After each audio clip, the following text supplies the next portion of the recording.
নমস্কার সকলকে, কেমন আছো তোমরা সবাই? আশা করছি খুব ভালো আছো। চলে এসেছি নতুন আর একটা ভিডিও নিয়ে। আর আজকে আমি রেডি হচ্ছি একটা গায়ে হলুদের জন্য। মানে গায়ে হলুদের একটা না, মানে হচ্ছে আমার হাজব্যান্ডের ফ্রেন্ডের গায়ে হলুদ, তো তার জন্যই সাত সকালে রেডি হচ্ছি। তো এইখানে প্রথমে একটু স্কিন কেয়ার করে নিয়েছি। স্কিন কেয়ারের জন্য কিন্তু আমি গোলাপ জল ইউজ করি, মানে অ্যাজ আ টোনার হিসেবে আমি গোলাপ জল ইউজ করি। দেন ভিটামিন সি সিরাম, এটা আমি পিঙ্ক সেলে কিনেছিলাম গত বছর, কারণ এর আগে আমি কোনো রকম সিরাম ইউজ করতাম না। অ্যান্ড এটা সত্যিই খুব ভালো সিরাম। অ্যান্ড দেন সানস্ক্রিন, ওফ, এটা তো মানে এই সানস্ক্রিনটা হচ্ছে মানে জাস্ট মাই লাভ। এটা হচ্ছে আমি এত ভালো বেসে ফেলেছি সানস্ক্রিনটাকে, যেটা ছাড়া আমি ভাবতেই পারি না কিছু। তো সানস্ক্রিন ভালো করে প্রপার ওয়েতে মেখে নেওয়ার পরে আমি এবার অ্যাপ্লাই করবো ময়েশ্চারাইজার, যেটা কিনা আমি নিভিয়া আর অ্যালোভেরা জেল দুটো মিক্সড করে মাখবো। অ্যালোভেরা জেল হচ্ছে আমি মানে সেই বহুকাল থেকে পতঞ্জলির অ্যালোভেরা জেল ইউজ করি। ইয়েস, আমি পতঞ্জলির অ্যালোভেরা জেল ইউজ করে থাকি, যেটা কিনা আমাকে খুব স্যুটও করে, মানে আমার স্কিনের সাথে খুব যায়। তো আমি ওই পতঞ্জলির অ্যালোভেরা জেল আর হচ্ছে যে যেটা আমার নিভিয়া ক্রিম, নিভিয়া সফট যে ক্রিমটা, ওই দুটোকে মিক্সড করে আমি মাখবো। আর হাতে মেহেন্দি দেখতে পাচ্ছে, এটা আমাকে পরিয়ে দিয়েছে একটা ছোট্ট বোন। তো থ্যাংক ইউ। ওর নামও মেহেন্দি, মানে ও মেহেন্দি পরায় বলে ওকে সবাই মেহেন্দি বলে ডাকে। আর কালারটা সত্যিই ভালো এসেছিলো, যদিও একটু জলঘাটা পড়েছে বলে হালকা হালকা ফেড, মানে ফেড হয়নি, পরে ফেড হয়েছে। এটা সেকেন্ডে, কালারটা যথেষ্ট ভালো এসেছিলো। আর আমি কিন্তু এই বিয়ের রিলেটেড আরও কিছু কিছু শর্টস আপলোড করবো, ওগুলো দেখতে থাকবো, বা ভিডিও আপলোড করবো, ওগুলো দেখতে থাকো। এরপরে আমি দেবো কনসিলার। আমি এখানে কি বলবো, ফাউন্ডেশন ইউজ করিনি।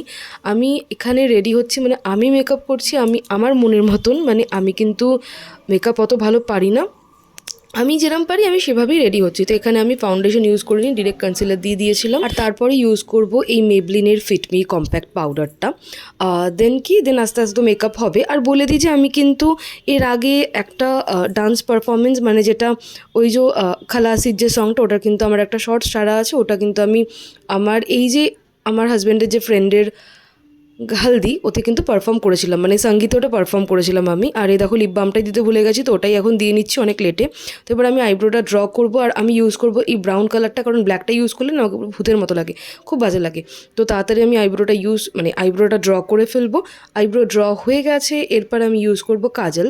ভেবেছিলাম যে লাইনার পরবো, তাহলে ভাবলাম না থাক, লাইনারটা রাত্রিবেলায় পরবো, এখন আর বেকার আইলাইনার দিয়ে কিন্তু লাভ নেই। তো একটু কাজলটাকেই ডিপ করে দিয়েছিলাম। আর একটা কথা, আমার কিন্তু জাস্ট না এই মানে গেট রেডি উইথ মি, এইটা জাস্ট মানে এই হলদির লুকটাই আছে, বিয়ের রিসেপশন কিছুই কভার করা হয়নি। আর মাস্কারা তো মাস্ট, মানে মাস্কারা আমার লাগবেই মেকআপের মধ্যে, মাস্কারা লিপস্টিক হচ্ছে মাস্ট।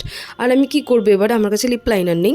তো আমি এই মেবলিনের যে লিপস্টিকটা আছে, দেখো একটা ডার্ক মেরুন কালার, এটা দিয়ে আমি ব্রাশ দিয়ে একটু লিপ লাইনারের মতন ড্র করে নেব। এই ট্রিক্সটা আমি শিখেছি মানে কি দেখেছি, তবে এটা অ্যাপ্লাই করে দিয়েছিল আমাকে মৌ আর অর্পিতা মিলে, মানে আমাদের অ্যানিভার্সারিতে, ফার্স্ট ইয়ার অ্যানিভার্সারিতে এটা অ্যাপ্লাই করে দিয়েছিল। আর তার সাথে হালকা একটা নিউড শেডের, মানে পপ পপ কী বলে, মাইগ্ল্যামের পপের যে লিপস্টিকগুলো, ওটা দিয়ে নিলাম। দেন এই যে কম্প্যাক্ট পাউডারটা দেখছো, এটা এবার লিপস্টিকের ওপরে দিয়ে দেবো, কারণ হচ্ছে যাতে স্মাজ না হয়ে যায় তার জন্য, কারণ লিপস্টিকটা ম্যাট না। তো তার জন্য এটা দিয়ে নিলাম। আর এক্সেস যেটা আমার আঙুলে রইলো, ওটা কিন্তু আমি চিক্সে দিয়ে নিলাম, মানে ওটা কিসের জন্য, অ্যাজ আ ব্লাশ হিসাবে আমি ওটা ইউজ করলাম। দেন যেটা ভালো করে ব্লেন্ড করে নেওয়ার পরে দেন সেমভাবে আবার কম্প্যাক্ট পাউডারটা ব্রাশের মধ্যে নিয়ে আমার যে কাজলটা দিয়েছি সেটাতে দিয়ে দিলাম, যাতে স্মাজ না হয় তার জন্য।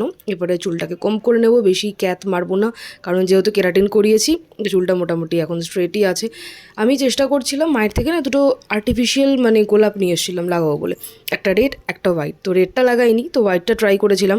এই যে হোয়াইটটা ট্রাই করবো, বাট আমার একদমই হোয়াইটটা মানে হোয়াইট ফ্লাওয়ারটা যায়নি। আর টিপ তো মাস্ট, সকালে লুকের সাথে টিপ পরতেই হবে, তো হালদি লুকের সাথে। তো তারপরে সিঁদুরটা এবারে পরে নেবো। আর সিঁদুরটা পরার সময় অবশ্যই আমি চুলটা বেঁধে নিয়েছি। তো আবার ওরা দেখে বুঝতেই পারছে চুল বাঁধা, তো কেউ পরে কমেন্ট করো না চুল খুলে বা করা কেন, কারণ ক্লাচের পেছনে দেওয়া আছে। দেন এবারে আমি যে বললাম যে আর্টিফিশিয়াল ফুলটা, ওটা নিয়ে আমি অনেক স্টাইল মেরেছিলাম, অনেকভাবে চেষ্টা করলাম, কিন্তু দেখলাম আলটিমেটলি ভালো লাগছে না, ফুলটা একটু মনে হচ্ছে বেশি উঠে আছে। তারপরে পরে নিলাম লাল শাড়ি। এবার ভাবছো যে গায়ে হলুদে লাল শাড়ি কেন, কারণ এটাই থিম ছিল প্রসেনজিৎ দাদের বাড়ির, মানে ওর যে বন্ধুর বিয়ে হয়েছে তার নাম প্রসেনজিৎ, তো সে প্রসেনজিৎ দাদের বাড়ির থিম ছিল যে মীরা লাল শাড়ি পরবে আর ছেলেরা পরবে হলুদ পাঞ্জাবি। তো তার মতন আমি রেডি হয়ে নিলাম। এবার পরতে হবে জুয়েলারি কিন্তু বানিয়ে দিয়েছিল আমার বোন নন্দ, ও কিন্তু এরকম হ্যান্ডমেড জুয়েলারি বানায়, যদি তোমরা চাও ওর ইনস্টাগ্রাম লিঙ্কটা আমি দিয়ে দেবো। এটা অনেক দিন আগে আমি বানিয়ে দিয়েছিল, কিন্তু কোনো আমি অকেশন খুঁজেই পাচ্ছিলাম না যে পরবো। তো ফাইনালি এটা পরেছি, আর এত সুন্দর দেখতে লাগছে দেখো। এই যে এটা হচ্ছে ইয়াররিংসটা, সাইজটাও যথেষ্ট ভালো, আর এটাতে না অরিজিনাল ধান দিয়েও করেছে, অরিজিনাল মিন্স ধান আর কড়ি দিয়ে করেছে। তো কানের দুলটা পরে নিলাম। আর যারা যারা আমার চ্যানেল নতুন তারা প্লিজ আমার চ্যানেলটিকে সাবস্ক্রাইব করবেন। যদি আপনাদের ভিডিও ভালো থাকে তাহলেই অবশ্যই সাবস্ক্রাইব করবেন, কারণ অনেকে এমন আছে যে সাবস্ক্রাইবারের থেকে কিছু কিছু ক্ষেত্রে আমার ভিউজ বেশি পড়ে, তো বুঝতেই পারি যে ভিউয়ার্স আছে বাট সাবস্ক্রাইবার নেই। তো আমি চাই আপনাদের সাপোর্ট, প্লিজ সাবস্ক্রাইব করবেন। আশা করছি আপনাদের ভালো ভালো কন্টেন্ট আর ভিডিও দেবো আগামী দিনে। তো যাই হোক, তো জুয়েলারিতে ফিরে আসা যাক। এই হলো হারটা আমি চেষ্টা করছিলাম কীভাবে পরবো, মানে একটু ঝুলিয়ে পরবো না একটু মিডল লেন্থে পরবো না একদম গলার সাথে লাগিয়ে পরবো। তারপরে আমি ঠিক অনেকটা এইভাবেই পরেছিলাম। ওটা করতে করতে কিন্তু আমার হাজব্যান্ডও রেডি হয়ে গেছে, এক্ষুনি আসবে। ও এই ব্যাঙ্গেলসটা তো ভুলেই গেছি, এটা কিন্তু আমি মায়ের থেকে নিয়ে এসেছিলাম। এটা আমার বোন বানায়নি, এটা আমার মা কিনেছিল, তো সেটাই নিয়ে এসে পরে নিয়েছিলাম। আর সব থেকে ভালো লেগেছিলো জুয়েলারির মধ্যে আমার এই আংটিটা, এইটাও কিন্তু ও বানিয়ে দিয়েছিল। মানে এটা যেন একদম পারফেক্ট একদম লুক দিচ্ছিল। আর এই হলো আমার ফুল লুক, আর এই হলো আমার হাজব্যান্ডের ফুল লুক। ও আমাকে কমপ্লিমেন্ট করছিল যে খুব ভালো লাগছে দেখতে, মনে হচ্ছে তোমারই নতুন বিয়ে, এইসব নতুন বউ হ্যানা ত্যানা, তো এইসবই বলছিল। তার জন্য আমি ভয়েস ওটা দিইনি, পেছনে লাগছিল বলে, তো ওটা আমি মানে বলে দিলাম। তো এই হলো আমাদের দুজনের লুক। আমি পুরো রেডি হয়ে গেছি, আর এই আমি পুরো নেব এখন এই টাইটানের ওয়াচটা, যেটা কিনা আমাকে এনগেজমেন্টে গিফট করেছিল আমার হাজব্যান্ড।